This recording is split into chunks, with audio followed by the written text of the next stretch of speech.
Assalamualaikum warahmatullahi wabarakatuh. Perkenalkan, nama saya Francis Rinse Victory. NIM saya 16 12 9332. Prodi Sistem Informasi. Asal daerah saya dari Kalimantan Timur, tepatnya Kabupaten Kutai Barat.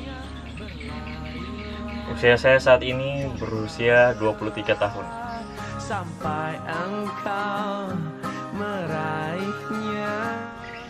Untuk pertanyaan itu, pernah tahun 2019 sampai tahun 2020 akhir saya dipercaya untuk memimpin sebuah bisnis yang bergerak dalam bidang multimedia, khususnya dalam bidang musik, yaitu untuk cover, pembuatan video untuk YouTube dan lain-lain lah yang berhubungan dengan video. Nama tempat usaha yang saya pimpin waktu itu adalah Lantai 2 di Yogyakarta, tepatnya di Jalan D5. Yang sekarang kalau untuk tahun 2021 ini sekarang sudah berubah menjadi tempat penjualan baju, yaitu Kalopsia Artwear.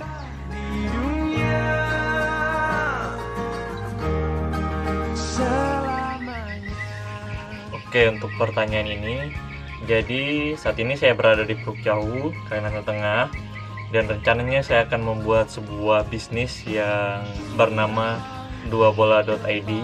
Ini adalah bisnis yang bergerak dalam bidang multimedia juga, dan saya mempunyai visi dan misi. Visinya menjadikan duabola.id sebagai penyedia jasa foto dan video unggulan yang memberikan pelayanan yang berkualitas dengan harga yang sangat murah serta terjangkau untuk area Pruk Jauh dan sekitarnya, profesional dan penuh tanggung jawab akan kepuasan pelanggan. Misinya ada 3. Yang pertama, memberikan pelayanan yang maksimal dengan harga yang cukup terjangkau. Yang kedua adalah meningkatkan pelayanan secara berkala sesuai dengan perkembangan. Yang ketiga adalah berusaha meningkatkan sarana dan prasarana sesuai dengan perkembangan. Strategi saya untuk mencapai visi dan misi saya sedang saya pikirkan dalam proses berjalannya nanti, sambil melihat dan menganalisa situasi sekitar saya di Pruk Jauh, Kalimantan Tengah ini.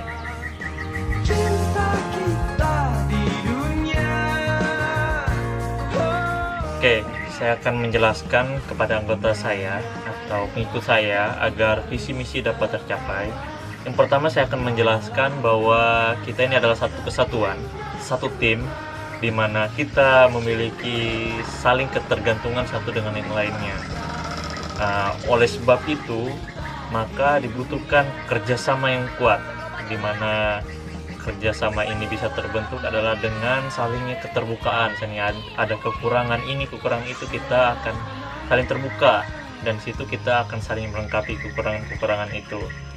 Nah, dari situlah ketika kita sudah saling melengkapi satu sama lain, saya yakin bahwa visi dan misi pasti akan bisa tercapai.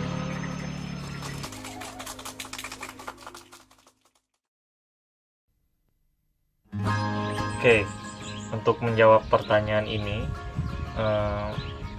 untuk menghadapi masalah misalnya dari internal atau eksternal, biasanya yang terpenting dalam sebuah tim itu adalah komunikasi. Komunikasi yang baik menghasilkan tim yang baik. Nah, oleh sebab itu, maka ketika ada masalah ya kita harus komunikasikan.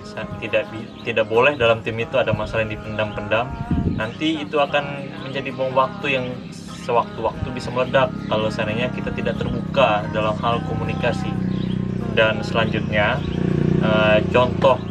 contohnya ya waktu awal pandemi tahun 2020, sekitar bulan Maret, 1 tahun setelah saya memimpin Lantai 2, yaitu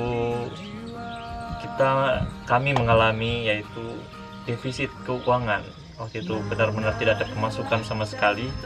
Akhirnya kami mulai saling menyampaikan pendapat kami, terbuka soal perasaan kami bagaimana, apakah ide selanjutnya. Dan waktu itu puji Tuhan kami mendapat sebuah tawaran, tapi bukan dalam bidang video klip dan videografi lah pokoknya. Tidak dalam hal videografi, tetapi dalam pembuatan baju olahraga, dan dari situlah kami mulai bangkit lagi.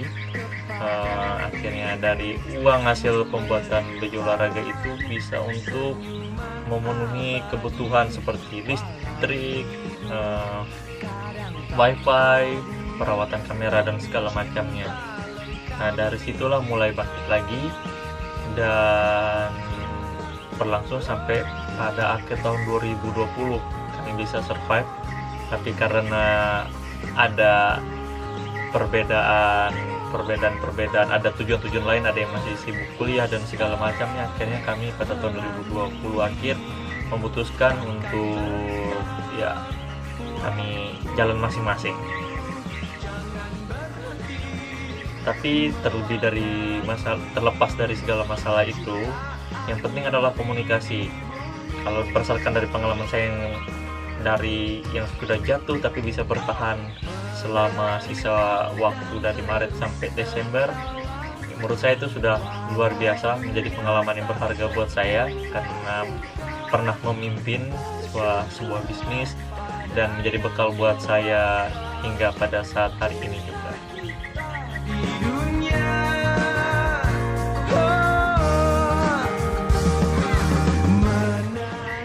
Oke, untuk menjawab pertanyaan ini, agar tetap eksis di masa pandemi ini adalah tetap untuk aktif bermedia sosial, mengupload karya-karya kita di media sosial sehingga bisa dilihat orang, dan seandainya nanti masa pandemi ini bisa selesai, orang bisa melihat portofolio kita, sehingga nanti entah dari mana rezeki akan datang ke kita akan dapat project. Karena kita selama masa pandemi ini kita terus eksis di media sosial, entah kita, kalau saya yang bergerak dalam multimedia adalah video-video situasi selama masa pandemi, pokoknya buat video sebagus dan semenarik mungkin, begitu juga foto sebagus dan semenarik mungkin, sehingga ini akan menjadi portofolio yang nantinya pasti akan berguna ketika pandemi ini sudah berakhir, dan pasti akan ada banyak klien yang akan order ke kita.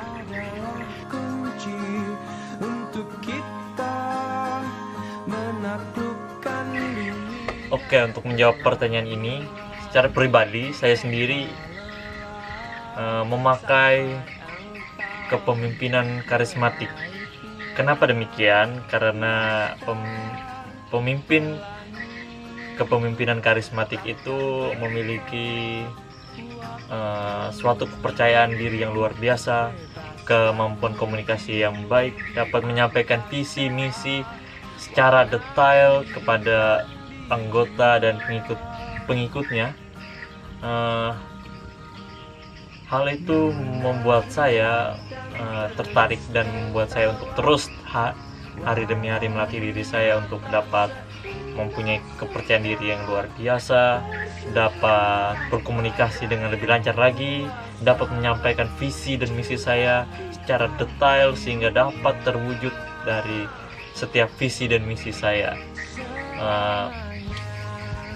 Contoh yang dapat saya berikan adalah saya selalu menempatkan diri saya sebagai contoh untuk agar orang yang menjadi pengikut saya atau anggota saya dapat meneladani kemampuan saya, dapat meneladani apa yang saya buat.